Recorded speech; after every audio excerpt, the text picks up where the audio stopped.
नमस्कार दोस्तों, मैं दिलीप कुमार। दोस्तों, बीएसएससी प्रथम इंटर स्तरीय बहाली में प्रथम काउंसलिंग के बाद सीटें खाली रहने की प्रबल संभावना है और अब उस स्क्रूटनी भी समाप्त होने वाला है। तो ये बात बीएसएससी को ही पता होगा, सही जानकारी होगी कि कितना सीट खाली जा रहा है और क्या हो रहा है। तो बीएसएससी के सचिव और अध्यक्ष महोदय से आग्रह कर रहे हैं, विनती कर रहे हैं, उनसे मांग कर रहे हैं कि अगर एक भी सीट खाली रहती है तो आप काउंसलिंग के लिए सेकेंड लिस्ट जारी कीजिए और उन लोगों का काउंसलिंग करवाइए।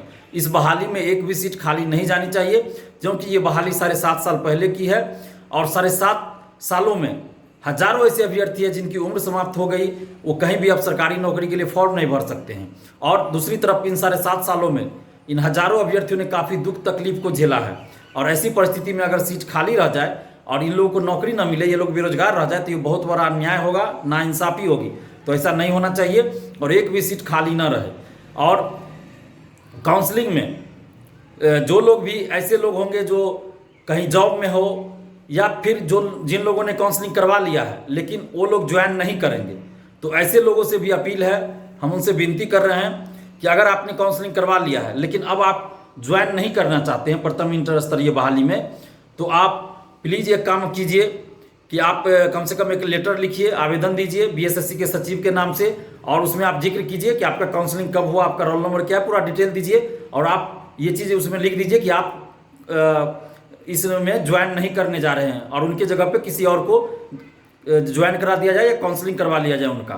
तो आप इस तरह से एक लेटर लिख दीजिए ताकि एक मानवता दिखे, क्योंकि जब आप ज्वाइन ही नहीं करेंगे तो यहाँ सीट खाली रह जाएगी और अगली वैकेंसी में उसको जोड़ दिया जाएगा।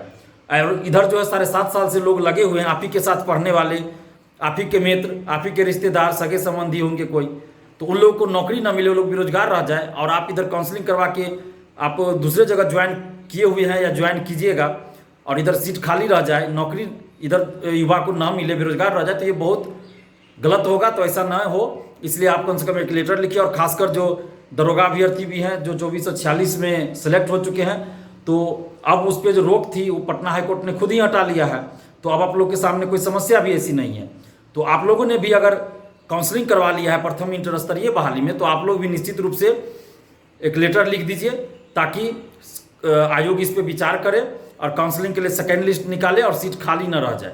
क्योंकि आप लोग जब ज्वाइन ही नहीं करेंगे तो फिर कोई फायदा नहीं है, काउंसलिंग करवाने के बाद भी सीट खाली रह जाएगी। तो इसलिए एक लेटर लिख दीजिए। और बीएसएससी के सचिव अध्यक्ष महोदय से भी हम आग्रह कर रहे हैं कि आप जो है हर हाल में इसका प्रयास कीजिए कि एक भी सीट खाली न रहे।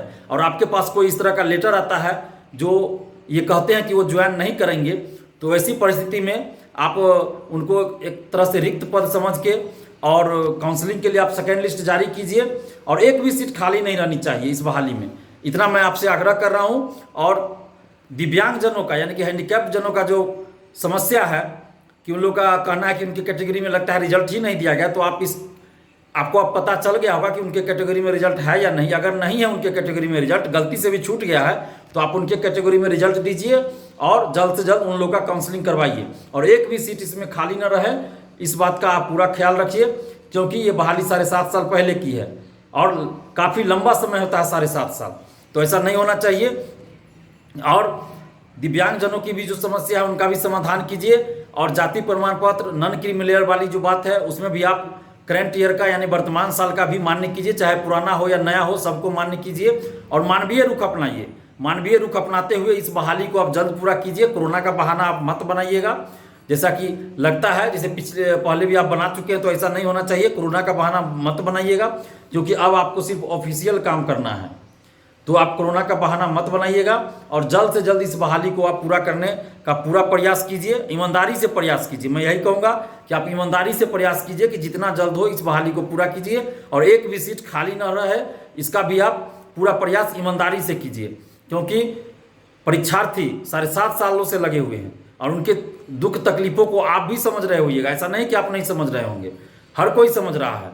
तो इसका समाधान होना चाहिए और किसी भी परिस्थिति में एक भी सीट खाली नहीं रहनी चाहिए। और आप तमाम परीक्षार्थियों से भी हम आग्रह कर रहे हैं कि आप लोग भी इसके लिए तैयार रहिए कि अगर काउंसलिंग की तो हो चुकी है, अब स्क्रूटनी भी आज संभवतः समाप्त हो जाए, तो जैसे ही पता चले कि कितना सीट खाली है उसके बाद हम लोग अगर जरूरत पड़ी तो आंदोलन भी करेंगे सेकेंड लिस्ट जारी करवाने के लिए। लेकिन आप लोग एकजुट रहिए और एकजुट होकर आवाज़ उठाते रहिए। तो काउंसलिंग के लिए, सेकेंड लिस्ट के लिए भी हम लोग आंदोलन अगर करना पड़े तो आंदोलन भी करेंगे, लेकिन हम लोग चाहते हैं कि आंदोलन की नौबत ना आए और बीएसएससी खुद ही मानवीय रुख अपनाते हुए काउंसलिंग के लिए सेकेंड लिस्ट जारी कर दे। और बिहार सरकार को भी चाहिए कि हर भर्ती आयोग को ये दिशा निर्देश दे कि वेटिंग लिस्ट भी जारी हो, क्योंकि वेटिंग लिस्ट जारी ना होने से हर बहाली में होता है कि कुछ सीट खाली रह जाती है, तो ऐसा नहीं होना चाहिए। वेटिंग लिस्ट भी जारी हो तो बहुत अच्छा रहेगा और सरकार को इस दिशा में कदम उठाना चाहिए। और आप तमाम परीक्षार्थियों से भी हम आग्रह करें कि आप लोग एकजुट रहिए, आपस में गुटबाजी मत कीजिए, आपस में किसी बात को लेकर विवाद बिल्कुल मत कीजिए, और जिस तरह से पहले से एकजुट रहे हैं उसी तरह आगे भी एकजुट रहिए। अगर आप एकजुट नहीं रहेंगे तो आयोग फिर मनमानी करेगी।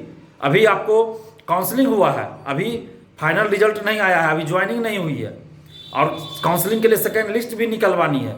तो इन सभी बातों को देखते हुए एकजुट रहने की जरूरत है, क्योंकि अगर आप एकजुट नहीं रहेंगे तो आयोग मनमानी करेगी, जैसा कि आप लोग पहले भी देख चुके हैं। तो अभी भी जरूरत है, एकजुट रहिए और एकजुट होकर आवाज़ उठाते रहिए। जहाँ भी गलत हो वहाँ सच्चाई के लिए आवाज़ उठाइए, अन्याय के खिलाफ आवाज़ उठाइए और एकजुट रहिए। धन्यवाद। जय हिंद।